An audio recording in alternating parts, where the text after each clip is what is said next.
Hey folks, it's Bob from Mountain Crest Farm. Y'all having a good day so far? Clear blue skies and a little bit muggy. And it's going to be hot, mid-90s again today. Oh well, it is what it is. Whew. Today's topic, it's a topic I've kind of struggled with whether or not I should do a video on it or just keep asking the question or what, but I've got a question that maybe y'all can help me get answers.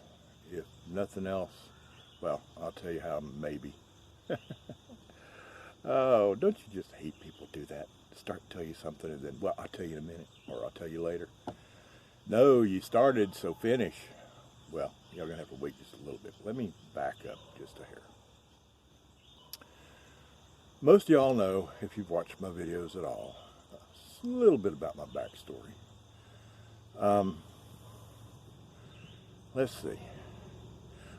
This sounds like a litany of poor me, and it's not.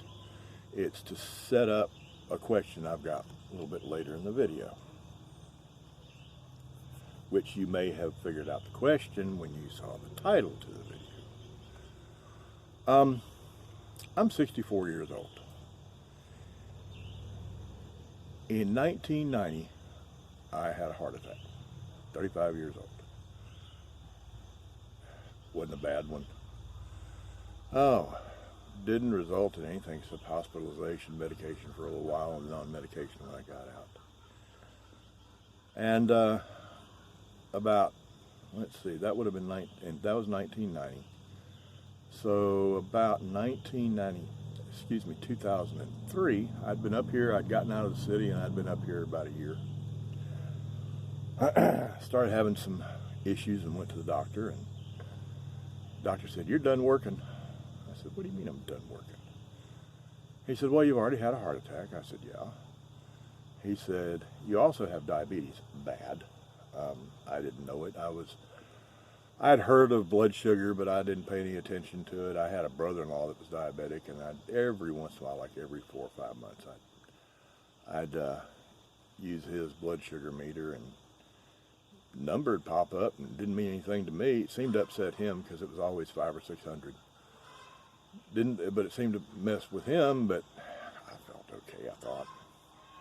Well, when I finally went to the doctor in 2003, he said, "You're done working." He said, "You've got diabetes, bad. You have had a heart attack, and you've got the start of emphysema. You really need to quit them cigarettes." Well, we know how much attention I paid to the cigarettes. I'm still smoking. But anyway, I was in a spot in my life where the last 8 or 10 years, I'd been doing physical work. Not physical, my body, physical piece of equipment. I was running heavy equipment. And he was right. After that diagnosis, and things get back to your boss and everything, they decided I was a liability on heavy equipment. And I could understand their point. Not worrying about hurting somebody else, but if the machine was 100 yards out in the field where you finished up yesterday, and you get to work and you got to go walk out to it, and because of your bad feet, you wind up falling, maybe when you're walking out there or climbing up on the equipment, and get hurt, and the company knew about it and still let you do it. The company knew about your physical problems and still let you do it. Well, they're liable and you can sue them. And we're in that society where first thing you do when anything goes wrong is go hire a lawyer. But anyway, in 2003, quit working, and promptly over the next 3-4 years, had 3 more heart attacks. Not bad ones. I mean, I don't have that scar that runs all the way down. They hadn't unzipped me yet. But they were bad enough that those 3 resulted in stents. And I've got others. I've got a total of 10 stents, okay? I've got 7 cardiac stents. And this is all going to a question. This isn't a poor little Bob video, so just calm down. I've got 10 stents. I've got 7 cardiac stents. I've got one in my left renal artery to my left kidney. I got one in my right femoral artery in my leg, and I've got one in my right carotid artery. If y'all ever wonder why Bob's so nuts, the left carotid artery totally blocked. They can't clean them out and put a stent in once they're totally blocked because they're afraid they'll knock some stuff loose that'll go to your brain and cause you to have a stroke, which, by the way, I also had a stroke about 12 years ago. Didn't even know it, but a CT scan showed scar tissue. I had a fairly severe stroke, and I know when. I thought back and I knew exactly when. But some things happened over a few days that tells me when. But, and the emphysema's gotten worse. Let's see. So we're talking about 4 heart attacks. We're talking about 10 stents, emphysema, diabetes, at one time a bad, brittle diabetic, under control now, and an alcoholic on top of all that. The fact is, folks, I should have been dead a long time ago. I was told on November 8th of 2008, I wouldn't live to see the next day, November 9th. On November 9th, I was told the same thing. I wouldn't see the 10th.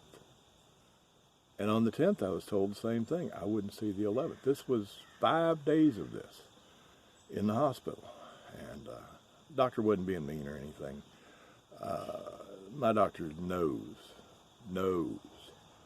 that you shoot absolutely straight with me. I don't want hand holding. I don't want to be told everything's going to be okay. There's a problem, you tell me exactly what it is and what we do to fix it. And if we can't fix it, you tell me that too. But so for 5 days, the doctor told me I was going to die by the next day. Obviously, I didn't. That was my last drink was that day, November 7th, 9:55 a.m. on November 7th, 2008. That was my last drink. That was 5 minutes before I was in an ambulance headed for the hospital. All that alcoholism is a whole other video. But anyway, the point of this video is ever since 2008, I didn't really... Okay, let me explain to you a little bit about my religious background. Born and raised a Presbyterian. Currently actually a member of a Lutheran church in a little town about 15 miles away. My attitude up until 2004 about religion was, I've got it covered. I believe in God. I believe in Christ. I believe in the accuracy of the Bible. And I relied on probably the most famous verse in the Bible, John 3:16. For God so loved the world, he gave his only begotten Son. And here's the part I hung on to, that whosoever believeth in him shall not perish but have everlasting life. Okay, I believed in God. I believed in his Son, Jesus Christ. I believed he died for our sins. Okay, whosoever believeth in him shall not perish. Check mark. I've got religion covered. Never been much of a churchgoer. Still am not, sadly. But I had religion covered. Didn't need to go to church. Didn't need to pay attention to anything. Because I believed. But along about 2004, I got to paying attention. 2004, I was when I put myself into rehab center for my alcoholism, and that's a whole other video. That's a whole series of videos. But I started paying attention. In trying to get sober and believing in God, I started asking probably the same question everybody has when they're going through trials and they don't pay attention to God. they might believe in him, but they don't pay attention. I was asking, hey God, I'm sitting down here in trouble, and you love me, is what I'm taught, but I need some help, you know? Why aren't you around? And it finally struck me. Everybody's seen the saying, or not a saying, a little short story about footsteps in the sand. Two sets of footsteps, but when things got tough, all of a sudden there wasn't but one set, and the guy asks, why did you leave me? And Jesus tells him that the reason there's only one set of footsteps is that's when I was carrying you. Mine, I tell it a little bit different. I asked God, where are you? I've been told you'd be here, and you're not. Got the message back. First time I've ever had a clear-cut message from God. I got an answer back. I'm not going to say I heard it just like I could hear y'all talk if you were here, but it was plain. I'm walking right alongside of you all the time. Always have been, always will be. But I'm not going to make you do anything. My hand is always there, but you've got to reach out and take it. Like I say, it's a pretty plain message. So I started trying to get myself together. And I started looking around. I'm thinking, okay, I know if I didn't know there was a God before, if I was just faking it, I know it now from that answer and the way I got that answer. But all of this is to lead up to now. 2019, I'm 64 years old. I should have been dead at least 5 times. And that's just since I was 40 years old and calmed down a little bit. When I was young, doing stupid things like motorcycles at high speed and all that kind of crap, that's not counting those. That's the health issue since I was about 40. Well, heart attack was when I was 35. That one wasn't bad enough. It wouldn't have killed me. I'm not including that. But since about that time, I should have been dead 10 times over. And I'm not. I'm still here talking to y'all. Here's my question. And here's where y'all can help me get an answer, because I've asked this question. I've asked him a whole bunch. I should have been dead a long time ago. I'm not. Why? I know I'm not dead because of God. My doctors will tell you I'm not dead because of God. And he keeps stepping in and doing absolutely awesome things. My most recent issue, the cancer. This September, next month, it'll be a year since I was diagnosed with cancer. Stage 2 liver cancer. I don't think I've ever mentioned it. Do y'all know what the survival rate on stage 2 liver cancer is? 5-year survival rate's 12%. They don't get it all. They can't get it all. They whack on it, they cut it out, they burn it with radiation, they can't get it all. My last 2 MRIs are clean. No sign of cancer at all. That could change, but that's not supposed to happen. I'm supposed to be approaching death, but no, here I am talking to y'all. My question that I keep asking God, and maybe if y'all pray about it, maybe he'll answer me a little. I'm not saying he hadn't answered me, okay? I'd never say that. But I need to be hitting the head with a baseball bat sometimes. But even with needing to be hitting the head with a baseball bat,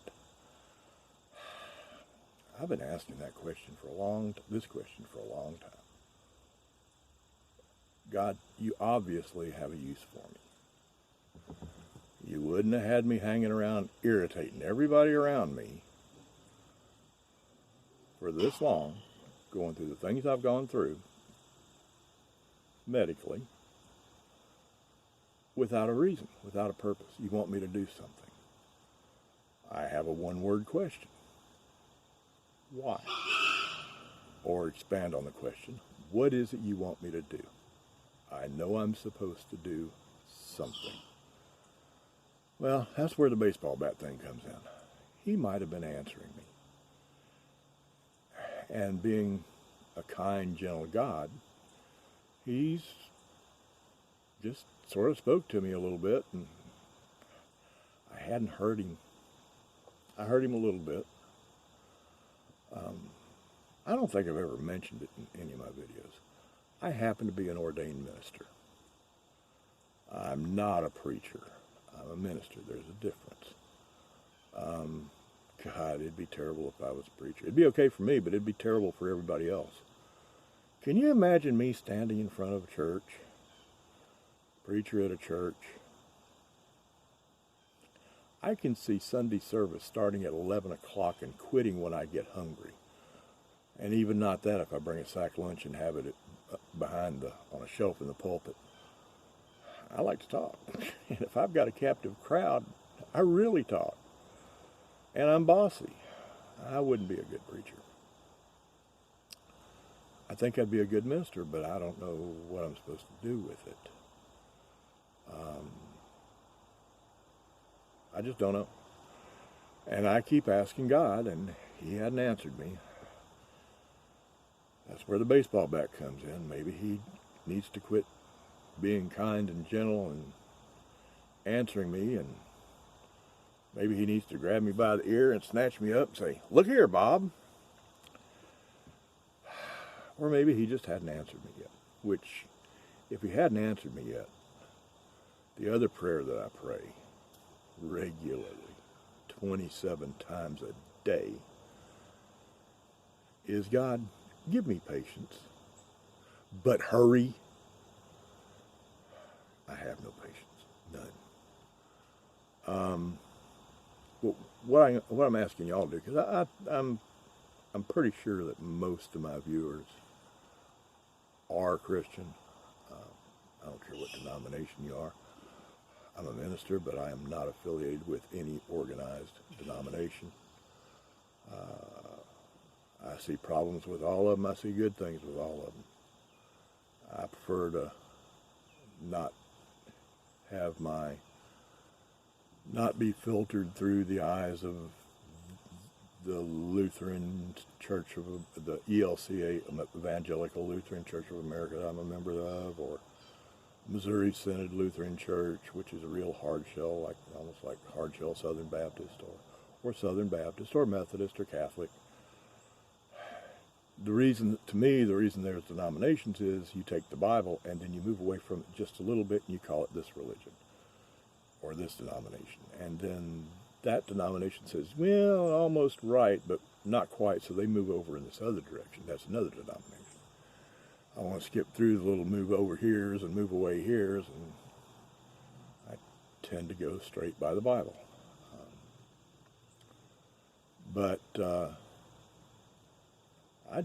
If y'all being mostly Christian viewers, I believe, and if you're not, that's okay too, but I just think most of you are, but everybody's welcome on this channel.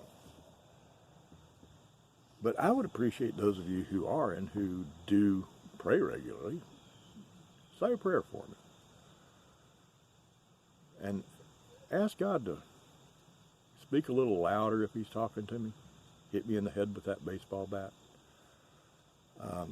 You got to understand, the way I pray is probably different than y'all's prayer. I don't do the Heavenly Father, we come to you and supplicate. No.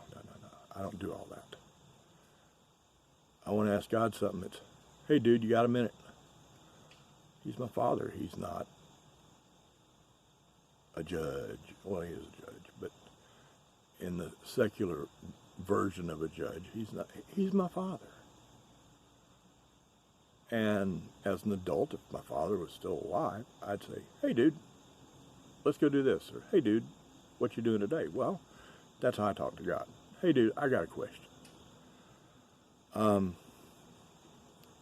pray any way you want to, but that's how I pray to him. But if I've got some viewers that are regular prayers, ask him to answer me either faster if he hasn't yet, or louder if he already has. Tell me what to do. I don't have a clue.